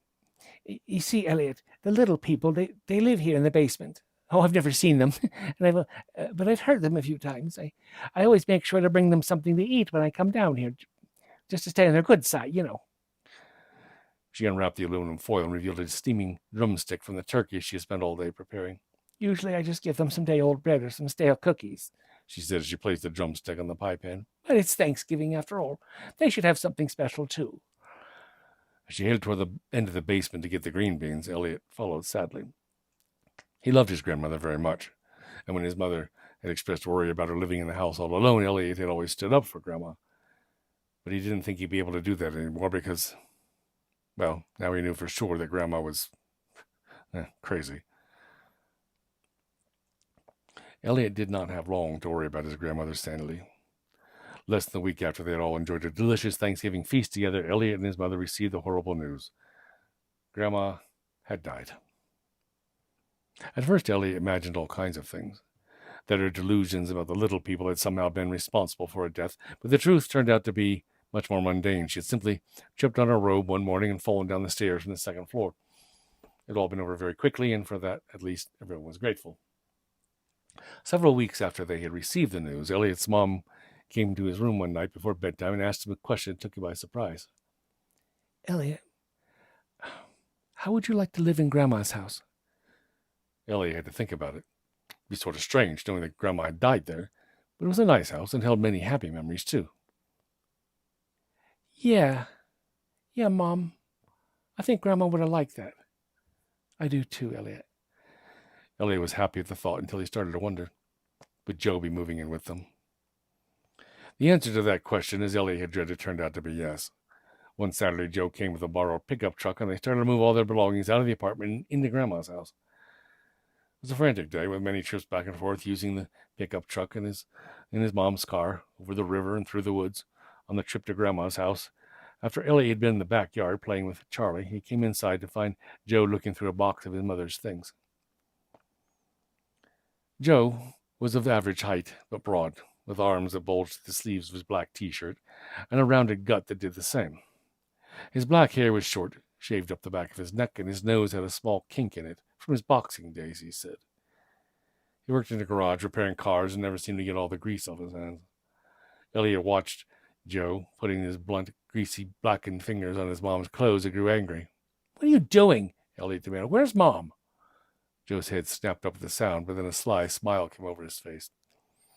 "Just checking to see where the box goes, Ellie," he said. Elliot hated it when Joe called him that. Joe wouldn't do it when Elliot's mother was around, but when she wasn't, he said Elliot acted like a girl and should have a girl's name.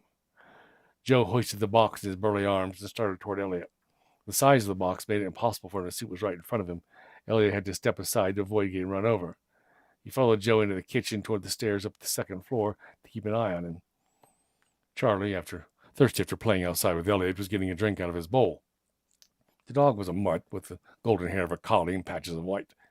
His barrel-shaped body was low to the ground, but he had bright, happy eyes and boundless energy. Because of the box, Joe didn't see the dog and tripped over him. He crashed down, landed on the box, half flattening it. Charlie skidded away. Joe pushed himself up, cursing at the dog. "It's not his fault," Elliot said. "He didn't do anything." Joe reached out and hooked a finger through the dog's collar, and he dragged Charlie across the kitchen floor to the basement door. Elliot chased after them, trying to get Charlie away from him. "Leave him alone," Elliot cried. Joe opened the basement door and shoved Charlie through. He's in the way. And come to think of it, so are you, Ellie. He grabbed Elliot by the arm and spun him through the doorway into the darkness. Elliot tripped down the first few stairs, but then managed to grab a hold of the railing. He hung on to it as he slid the rest of the way down the stairs to the cold concrete floor at the bottom. The door above closed, and he heard the rattle of the lock being turned. Charlie, Elliot whispered in the darkness, you okay? Charlie's snout nudged him from the side, and he felt the dog's warm breath on his arm. The dog seemed fine, and aside from a scrape on his ankle, so did Elliot. He pushed himself to his feet, trying to get his bearings. A bright slice of light shone beneath the door at the top of the steps, and he could make out the stairs and the workbench by this dim illumination. He also saw the gleam of the aluminum pie pan on the floor. That made him remember the last day he had seen his grandmother, and when he was worried about her going crazy, and he realized how truly much he missed his grandma. He dug through his pockets and came up with half a candy bar he'd been saving for later. Stepping carefully through the darkness, he made his way to the pie pan and placed the candy bar in it. Charlie sniffed at it. No, Charlie, he said, pulling the dog away. That's for the little people. But it wasn't really. He put the candy there more as a fond tribute to his grandma and her eccentricities than for any small inhabitants of the basement. He didn't really believe in the little people. Well, not yet. Elliot spent the next hour in the basement. When his mother returned, she let him out. Joe claimed he didn't know Elliot was down there, and he thought Elliot had gone with his mother. Oh, he must have locked himself in. Elliot was used to Joe's lies and didn't bother to try arguing. He was too absorbed with thinking about something strange he had observed. When his mother had opened the basement door and turned on the lights, the pie pan in which he had placed the candy bar was empty. Charlie might have gotten it, he thought, but he's pretty sure that Charlie had stayed with him as he explored the basement in the dark and found a comfortable place to wait his mom's return on an old sofa hidden among the boxes.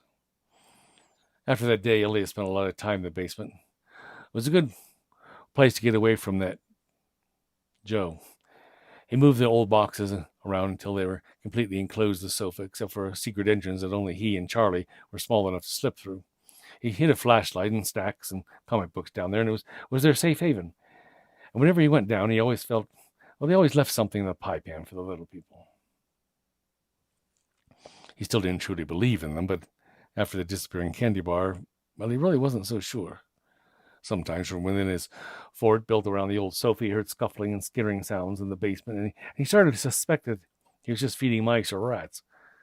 Leaving the food and following his grandmother's ritual made him feel closer to her, like caring for her favorite plant to keep her alive in his memory. It took something extraordinary for him to really start believing in the little people. Elliot's mom had run out to the grocery store. The D-bag Joe had been complaining about being out of beer, so Elliot thought that Joe had gone with her. But when Elliot walked into the living room, he found out how wrong he was. There was Joe, having removed the top from the crayon bank, sifting through the money Elliot and his mother had been saving for their new TV. Joe had removed a small stack of bills, which he stuffed into one of his pockets. Elliot started to back quietly out of the room. He would tell his mom about this, and she would see the worthless, sleazy D-bag Joe was and make him leave. But in the meantime, he didn't want Joe to know that he had seen him. So when he bumped the end table, making the lamp wobble crazily, his insides seemed to freeze like ice. Joe spun around, his eyes narrowed. Ellie, he said in a low, dangerous voice, didn't your mom ever tell you it's not nice to spy on people? Well, Elliot never missed a thing, even when he wasn't spying.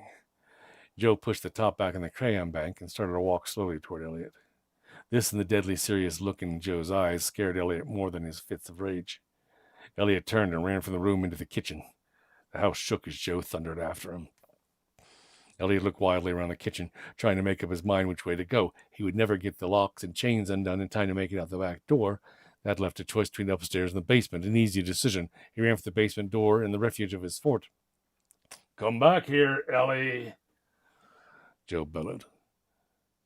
Elliot charged down the basement steps without bothering with the lights. By now he was used to moving around down there with the lights off. He reached the bottom of the steps and dodged out of the light streaming down from above just as Joe's shadow eclipsed it. Get up here right now. If you make me come down there, you're not going to live to regret it.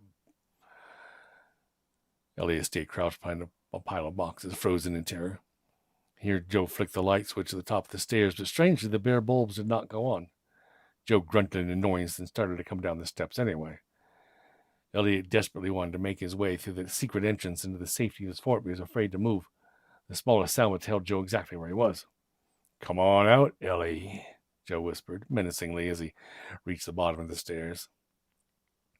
Then the door at the top of the stairs swung closed. The darkness in the basement was complete. Joe swore and then started to move around the basement, kicking and throwing boxes around. Elliot cowered beneath the workbench, away from the noise. He looked fearfully out into the darkness for some warning of Joe's approach, but what he saw instead shocked him so much he stopped breathing. He saw eyes. Dozens of pairs of tiny glowing eyes no more than a foot above the floor. They stole through the darkness toward the sounds of Joe's fury. Get out of here, Joe commanded, but then his shouts of rage changed, rising in pitch to frantic shrieks of pure terror. Elliot heard him take a few steps up the stairs, but then he screamed again and tumbled back down. His cries and some horrible scuffling sounds continued for a few seconds longer, and then an eerie stillness stole over the basement. Elliot stayed where he was, afraid to even guess what had happened to the not 10 feet away from him.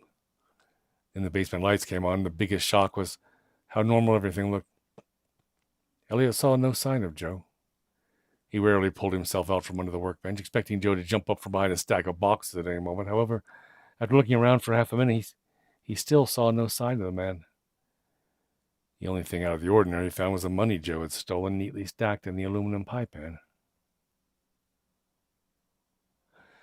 The police did not look too hard after D-Bag Joe disappeared. Nobody, it seemed, was too upset or surprised. Nobody at all that he was even gone. Even Elliot's mother seemed more relieved than anything. Everyone had assumed he had just decided to pick up and leave the area. Life seemed a lot better to Elliot after that. He and his mother made a home in Grandma's house, and that Christmas they bought a brand new 35-inch television set to celebrate. They had enough money in the crayon bank to buy a VCR, too. Elliot spent a lot more of his time in the living room, but he still went down to the basement once every day to leave something to eat for the little people.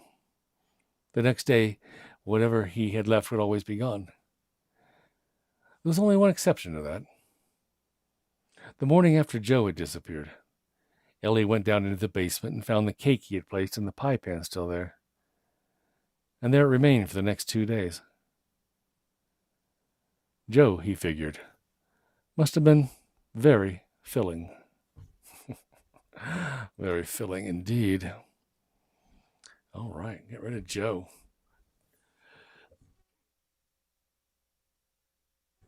Dirtbag. But they're tidy, though, huh? Not any little blood stains or scraps of cloth or nothing. Yay, little people. All right, then. On to the next one. SOS. Gina's father pointed to a yacht nestled in a slip at the end of the dock. "That's the one," he said. "Home sweet home for the next 4 weeks." Twice not, once not. Gina let go of her mom's hand and ran down the length of the wooden dock for her first look at the boat her father had rented for their vacation.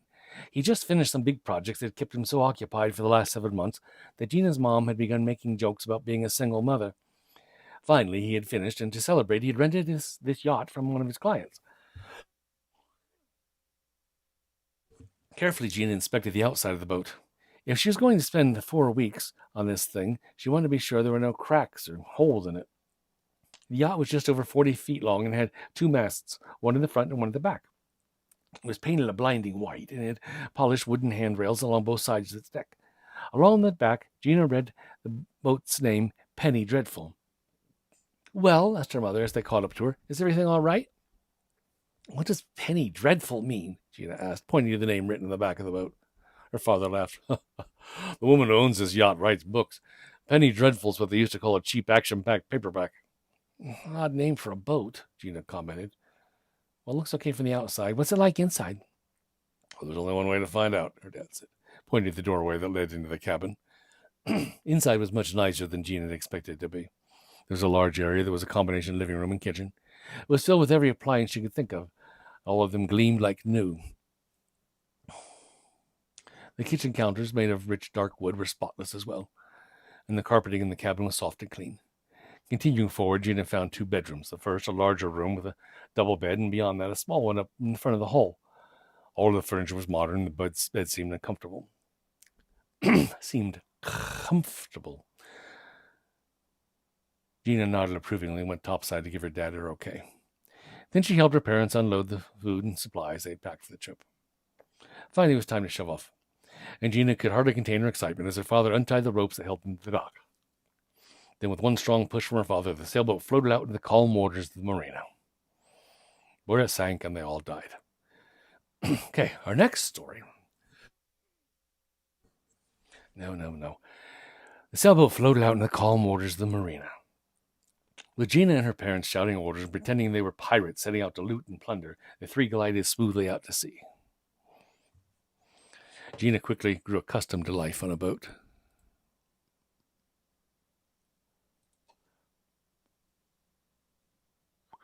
She had been afraid she'd be seasick, but to her delight, she found the constant motion didn't bother her at all. When she mentioned this to her father, he laughed and pointed out they were in pretty calm waters. Still, Gina felt she could withstand whatever the ocean was going to throw at her. Her parents' plan was to leisurely sail among the islands that dotted the waters in this part of the world. They had no specific goal in mind, and they're free to stay as long as they wanted in any particular island. The first landing they made was on a small mountain poking up above the blue water. It was covered with lush tropical growth that looked like green velvet from a distance. As they drew closer, however, Gina could see long curves of shining white sand just waiting for her to lay a towel on. After her father dropped anchor in a small bay, he rowed Gina and her mother to shore, and where they all sunbathed for a few hours. Well, there's the raft. But as it turned out, the island was deserted, and the family got bored. They decided to spend only a day there, lazing in the sun and exploring the dense jungles. Yo-ho, yo-ho. For Gina, the vacation became a series of minor variations on that first island stopover, except some of the islands had people living on them. If it wasn't for a friendly old man on another yacht that docked next to them on one of the populated islands, Gina would have really gotten tired of the same old routine. But the old man was fascinating and full of real-life pirate tales that held her captivated for hours. The man's name was Craig, and Gina's dad had moored next to his boat in the tiny marina that served the local islanders. With his brown, leathery skin marked with millions of tiny wrinkles, Craig, Gina thought, looked as if he had spent his entire life baking under the sun. He confirmed Gina's suspicions when he answered a question her father had asked. Well, I've been sailing these waters for well on 40 years. 45 years. 45 years, Gina repeated in wonder. Wow. You must have seen every inch of every island, everywhere. Craig shrugged. I've seen a lot of them, I guess. We're on a casual tour ourselves, his father said. Any advice you can give us, Craig? The old sailor thought for a moment, then nodded. Yeah. Things are a little rough yonder around Leeward Isles. There's been a gang of pirates up there by Leeward Isles, been causing a lot of trouble out there. Pirates? Gina's mom asked doubtfully. In this day and age? Aye, Craig answered firmly. Some things never change, except the boats they sail and the weapons they use. Is it dangerous? Asked Gina's dad. Can be. You stay well away from the leewards, though. You shouldn't have any problems. You have maps, right? When Gina's dad answered they did, Craig clambered over and offered to point out the areas he'd been talking about. He disappeared below deck with Gina's dad, and the 2 men were gone for over an hour. I sure hope Craig will show my dad some exciting places to explore, Gina mumbled under her breath. I'm tired of wandering around from island to island and sunbathing all day. Oh, yeah, that just sounds awful, Gina. Sorry. Gina and her parents spent 2 days on the small island, poking around the shops and taking bike rides to the interior. Gina was glad they weren't leaving right away. She was fascinated by their neighbor, Craig, and spent a lot of time listening to his incredible collection of stories. Pirates, old and new, fantastic creatures, glorious sea battles, mysterious ghost ships. The old man never seemed to run out of tales to tell. Got a whale of a tale to tell you, lads, a whale of a tale or two, about a flapping fish and the girls I've loved. A night like this with the moon above, a whale of... Oh, sorry, wrong story. Gina's favorite tale was the legend of the lost ship Azrael. According to Craig, the Azrael was the ghost of an old slave ship that had been carrying a full cargo of children when a fierce storm blew in. The captain, greedy to get his cargo of children to port so he could sell them, tried to sail through the storm even if it grew into a tremendous hurricane. The ship sank with all hands on deck, drowning the children who were still chained below. And ever since then, Craig said in a low voice, the Azrael has sailed these waters, trying to make it to port. And the captain, even greedier in death, is said to be still searching for more children to add to his grisly cargo. Gina shuddered in appreciation. Then when Craig returned to his chores, she scampered off to write down as much of the story she could remember. She wanted to tell it to her friends back home. When they left the island, Gina's dad made sure to steer them away from Leeward Isles. Instead, he pointed the Penny Dreadful toward a distant cluster of dots on the map labeled the 100 Atolls. That's where Winnie the Pooh and his friends live. I'm relatively sure we won't be running any pirates there, he said, if there really are any. But when they're a little less than 2 days away from the 100 Atolls, something odd began to happen. They noticed a small speck, probably a boat on the horizon behind them, and it appeared to be following them. Maybe it's one of the other boats we met, Gina wondered out loud, and she pointed at the distant vessel. Well, we'll know for sure in a couple of days, her father said. The atolls are the only islands in this direction. We'll probably see them there. By the end of that day, Gina wasn't sure what the other ship was up to. As the setting sun turned the sky and sea into competing shades of gold, it was plain that the other ship had drawn closer as if it was, chasing after them. But now, instead of a formless black speck, Gina could just make out the billowing white sails of a very large ship. Gina saw her parents having an animated discussion, but when they saw that she was watching, they ducked below into the gallery. Not wasting another moment, Gina crept closer to hear what they were talking about. I know, her father was saying, but the simple fact that they're gaining on us means they must be moving under power. But that could be for any number of reasons, her mother answered. Doesn't mean they're pirates. True, but after all those stories Craig was telling us, I'm just a little suspicious of any boat that has its sails up and its motor running, especially when it's coming our way. Gina held her breath and strained to hear. Pirates, she thought, feeling electric tingles that were part fear, part excitement running through her. Look, her father continued, all I'm saying is it doesn't hurt us to lose a night's sleep, right? We'll put up full sail and keep an eye on the ship. That should put us comfortably ahead of it, or at the very least, keep us even. Well, all right, her mother agreed. That makes sense. Then she gave a small chuckle. Looks like we won't be saving that coffee for the return trip. True to her father's plan, they put up all the sails they could, all they had, causing the yacht to fairly leap across the tops of the waves.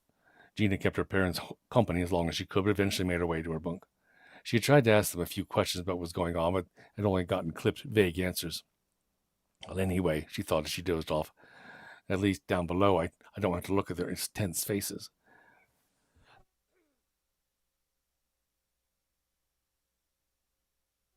The next morning, Gina was up with the sun, and an ominous sight greeted her when she went on deck. Her mom and dad were sitting at the tiller, sipping mugs of coffee. They both looked more grim than they had the night before, and Gina could easily see why.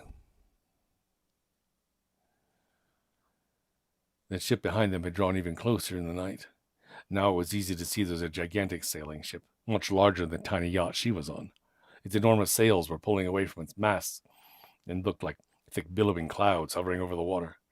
Gina, unable to see the bright gleam of the paint in the sunlight, wondered if the ship behind them was hidden in the shadow of its sails or it was painted some dark color. Is it really pirates? Gina asked her parents after staring at the pursuing ship.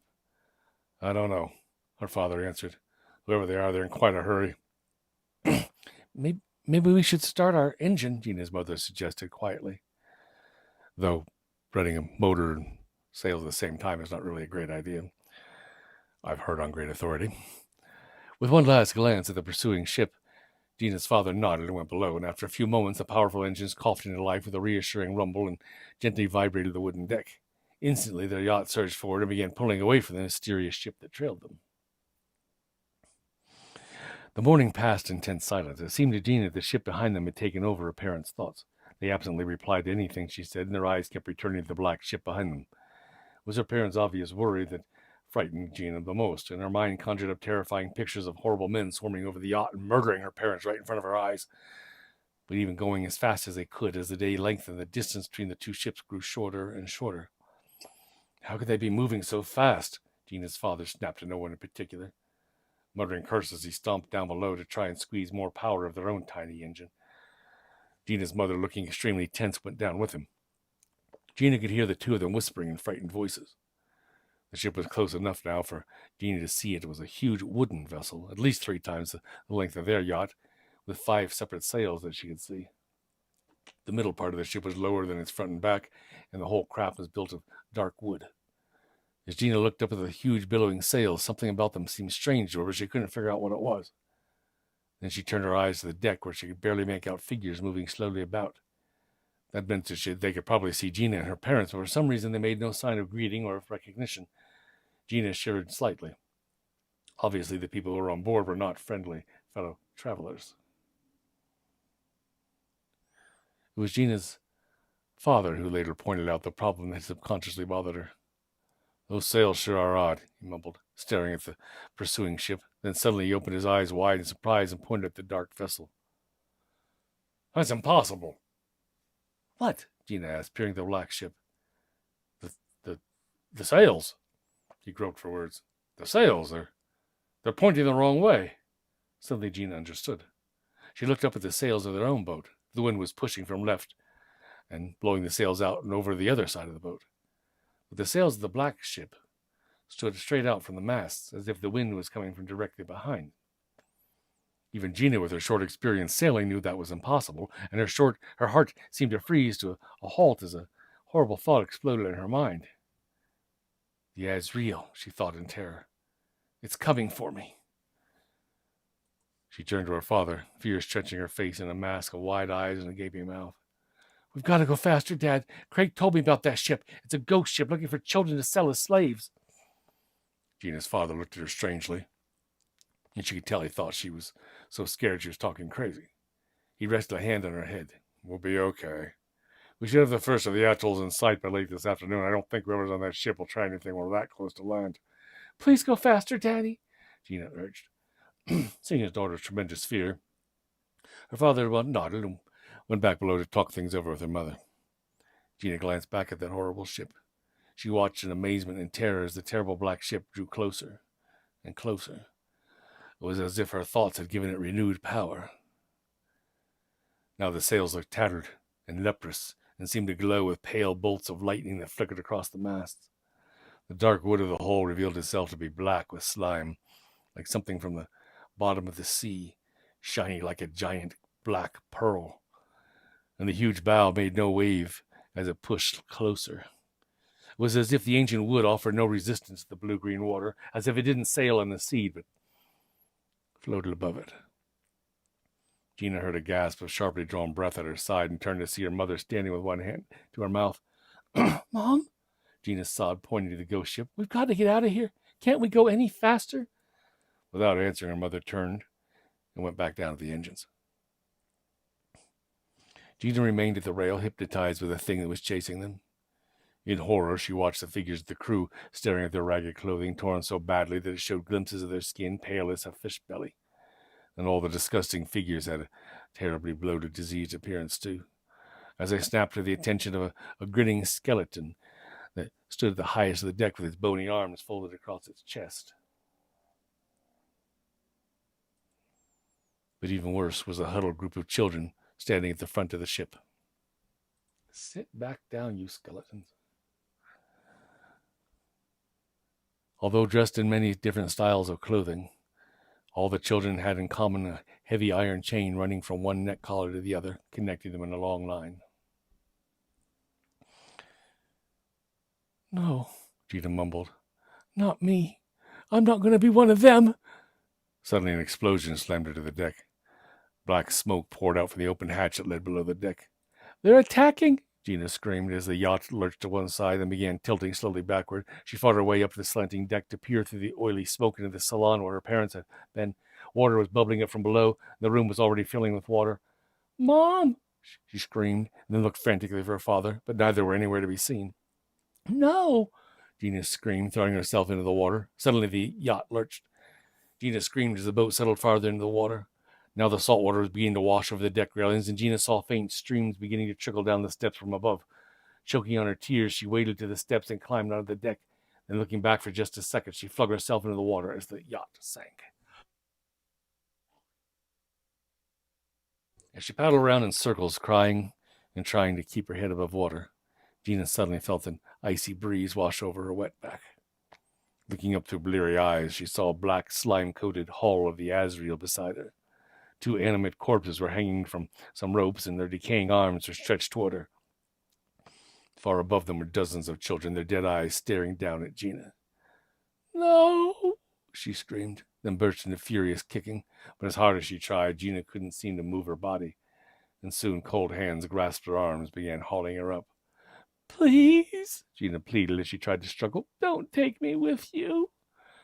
But then one of the children turned her empty eye sockets on Gina and pointed at something below Gina in the water. Retching with fear, Gina turned to see the body of a small girl. Her body, sinking slowly beneath the waves. Oops, too late. SOS. Oh, look, we got time for more.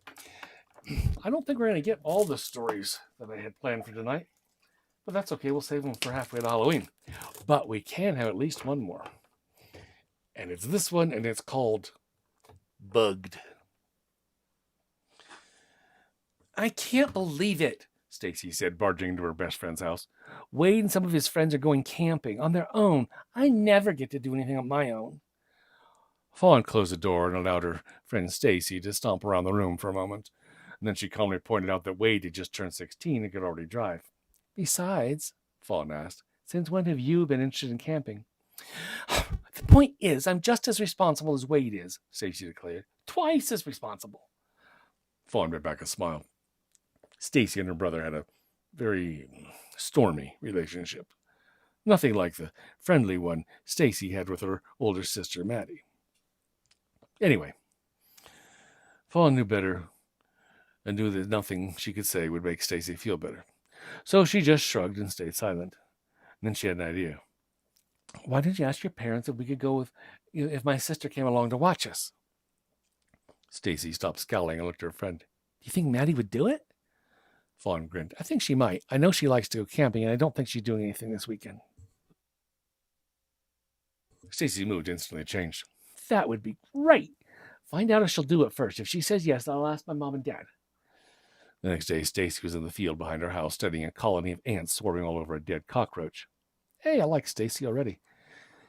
When she heard Fawn calling her from the front house, standing up and brushing dirt from her jeans, Stacy waved to her friend, who was picking her way across the field of stumbled earth. "What are you doing?" Fawn called as she came within earshot. "Watching some ants eat this cockroach," Stacy replied. Then she quickly changed the subject. "Did you ask your sister?" Fawn nodded and broke into a huge grin. "She said yes." "All right," Stacy yelled, then danced a little victory dance with her friend. "Now comes the really hard part, getting my parents to say yes." "No problem," Fawn predicted confidently. "We're on a roll. Why not talk to your mom right now?" Stacy considered this. "Nah, she's grading some papers. I'll ask her after dinner when she's more relaxed. Then she can help me convince my dad."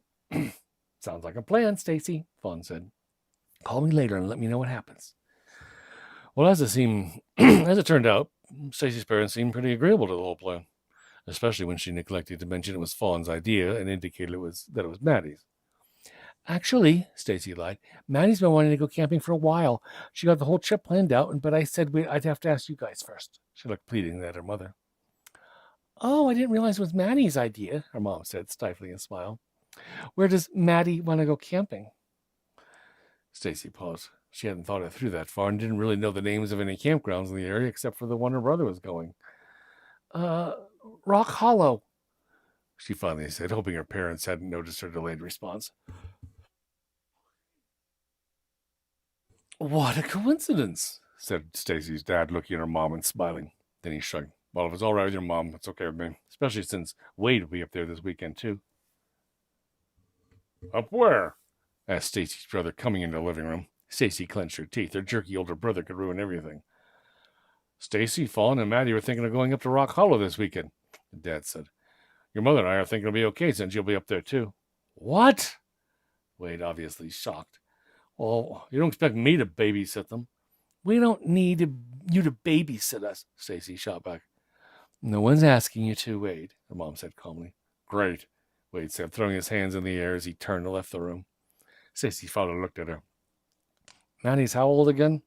16, Stacy answered, same as Wade. Maddie's a responsible girl, Stacy's mom interjected. As far as I'm concerned, they can go. She looked sternly at Stacy. I want to know exactly where you intend to camp and exactly when you plan to come back, and I want to examine everything you pack before you go. Stacy was so happy she would have agreed to anything. Thanks, Mom. Thanks, Dad, she called over her shoulder, already halfway up the stairs on her way to call Fern. Fawn. The next day, the trip was set. And by mid-morning on Saturday, Stacy, Fawn, and Maddie were pulling into the entrance of Rock Hollow in Maddie's beat-up Volkswagen Bug. From where they parked, the three girls hiked in for at least 2 hours. Finally, Maddie stopped in a clearing under some tall pine trees. Home sweet home for the next 2 days, she declared, unless you'd like to go back, she added with a straight face. No way, Fawn said, shrugging off her pack and throwing herself to the ground. I'm beat. Me too, gasped Stacy. She took off her pack. I'm not moving another inch, not after all it took to get here. She slapped her hand against her neck. Ah, great, we've got fellow campers, mosquitoes. Did you know there are over 2,600 species of mosquito? Fawn asked, sounding like Miss Science. And may I just say, ew. Stacy scowled at her, then turned to Maddie. Is your sister always so helpful? She asked sarcastically. Yeah, she's full of useless information, Maddie said. But as much as I'd like to hear more fascinating information about mosquitoes, we have to set up camp. And with that, the three girls went to work assembling their tents, one for Maddie, one for Stacy, and Fawn. Then they sorted out their cooking gear and began gathering firewood. When they were finished, they each wolfed down a sandwich they had brought, and Maddie announced that she was going to read for a while. Stacy and Fawn stared at each other for a long moment, then burst out laughing when it became obvious that neither of them had a clue as to what they were supposed to do. Neither had gone camping before. Now that they were really here, felt kind of, lost. Maddie rolled her eyes. What a couple of goons. She positioned herself against a tree and opened her book. Listen, there's plenty of daylight left. You guys are on your own for a while. Why don't you go exploring or something? Good idea, Stacy said.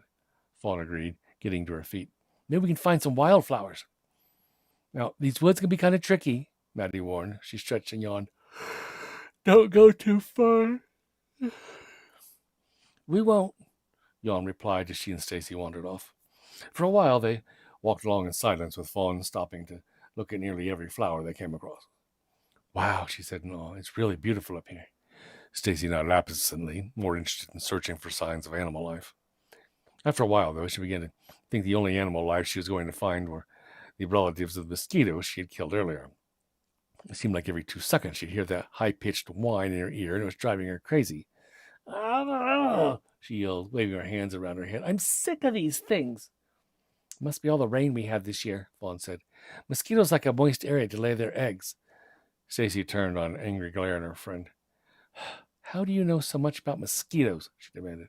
I did a paper on them for science class last year. Remember how they got to be so bad everyone in town was talking about spraying the whole countryside with insecticide? Stacy did remember. It had been a horrible spring, and she spent as much time as she could indoors. It looks like they're going to be just as bad this year. It looks like just about all of them are breeding at Rock Hollow. I hope Wade's getting eaten, too. As the days grew longer, Fawn began to agree with Stacy's prediction. The mosquitoes were just horrible, and at first the two girls tried to keep walking fast, hoping that irritating insects couldn't land on a moving target, but that didn't work, and soon their hands and arms were in constant motion, trying to keep away the horrible buzzing bloodsuckers. When they got back to camp, they found that Maddie had been having the same problem. In fact, she had retreated inside her tent for shelter. Stacy and Fawn did the same, diving in their tent and sealing it shut. Oh no, Stacy cried, seeing a few of the pesky little creatures buzzing around inside her tent. It's bugged in here, too. And so for the next few minutes, she and Fawn went on a search and destroy mission for every mosquito that had slipped into the tent's open flap. Finally, their tent was apparently bug-free. The two girls spread insect repellent over every inch of their exposed skin. This is ridiculous, Stacy said, rubbing some repellent on her ankles. I smell like an exterminator. Phew, Fawn agreed. I don't know what's worse, the bug cream or the bugs. She peered outside. Wow, check it out. Stacy climbed over her friend and looked through the mesh door of the tent. Outside, you could see what seemed like hundreds, thousands of the horrible insects circling around the campsite. Hey, mosquito expert, Maddie called from her tent. What do you suggest we do now? Stacy looked at Fawn. Well, you are the expert. Fawn shrugged. I don't know, she said defensively. The females need blood in order to produce their eggs. I'm afraid they'll stay around as long as we do. Stacy looked worried. How do they know we're here? Well, lots of different ways, Fawn said. The heat coming from off our bodies, the way we smell. Maybe they can even tell we're here by the carbon dioxide in our breath. What? Demanded Maddie. Talk louder. If I'm going to be eaten alive, I want to know why. I read somewhere that by following the carbon dioxide in the air, a mosquito can track the breath of a sleeping person back to its source. Great, I'm not going to sleep tonight. Wait, I'm inside. I'm probably okay. Never mind. What does that have to do with anything? Asked Stacy, getting a little annoyed with Fawn, the mosquito woman.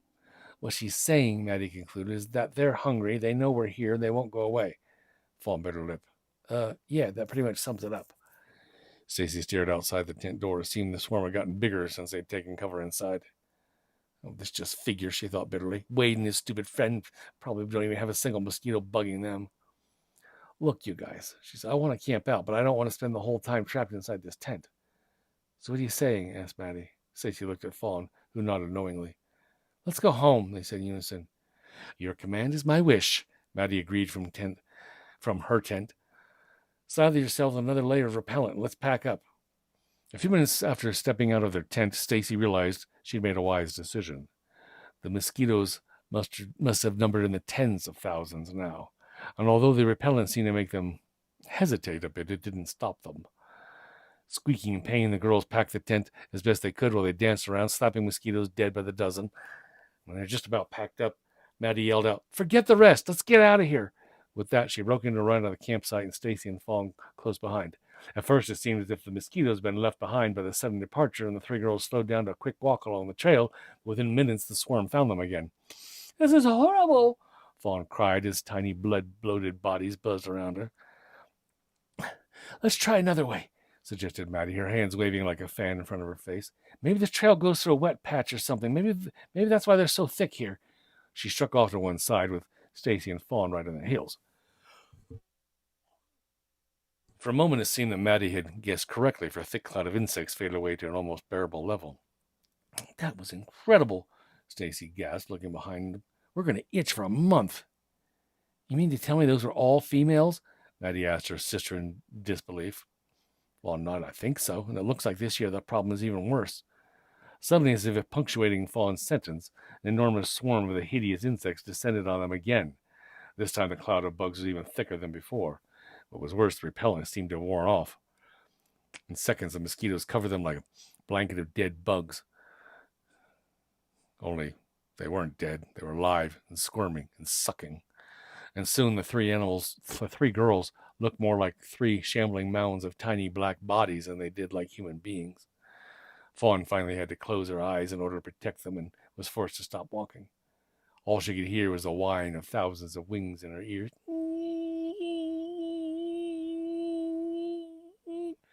Maddie, what should... But Fawn couldn't finish her sentence. For after finding fresh new territory suddenly opened up to them, the mosquitoes swarmed into the horrified girl's mouth. Maddie, who had heard her sister scream, knew better than to open her mouth. She whipped the winged bodies off her face with a sweep of her hand and managed to clear her vision enough to see a shape lying on the ground next to her, a shape that was her sister. Run, Maddie's brain screamed as she felt millions of tiny pinpricks stabbing into her flesh, each one carrying away a little more of her life. But it was too late to run, for even as Maddie's brain told her legs to move, she too was collapsing to the ground while the hungry mosquitoes continued to feed. Stacy also heard Fawn scream and the choking sound her friend made as she tried to breathe through the mass of tiny bodies in her mouth. Then she thought she heard a thud, as if a body had fallen to the ground. Powered by terror and blinded by a layer of mosquitoes, Stacy managed to take off as fast as her mosquito-covered legs could carry her. Miraculously, she didn't fall. Even more miraculous was the fact that she seemed to have left the mosquitoes behind her. Rubbing her hands over her face, trying to get clearer vision, she raced on, not caring where she was going as long as it was away from those horrible bugs. Finally, running out of breath, Stacy came to an abrupt halt at the edge of a marshy pond. She had no idea how long she'd been running, but she knew her lungs would burst if she took another step. Falling to her knees, she sucked air into her chest in ragged gasps. She tried to tell herself that her friends were all right, but she knew they were probably dead. Despondent, she burst into tears. I'll get you. I'll get you, Stacy cried. I'll get every last one of you stinking bugs for killing my friends. I'll make sure every inch of this land is covered with poison. As the sobs tore from Stacy's throat, they masked the approach of the creature, rising out of the scum-covered water behind her. But gradually, as the drone of its gigantic wings grew louder, Stacy became aware of its huge presence. Almost too terrified to move, she slowly turned around to face the pond behind her. There, as big as a helicopter, was a tremendous mosquito hovering over the water. His abdomen was grossly swollen with what Stacy was certain was another generation of offspring. A whole generation that their monster queen mother would want to feed with an enormous amount of blood. As Stacy slowly rose, willing her legs to make a terrified run for her life, the beating of the giant mosquito's wings bent the marsh grass down, uncovering a final horror for Stacy's eyes. She'd been wrong. Wade and his friends had been bugged by the mosquitoes. As she stared at the shriveled body of her own brother, now completely sucked dry of blood, Stacy's heart began to beat wildly. Frantic, she looked around for an escape route. And then the mosquito descended for its next meal.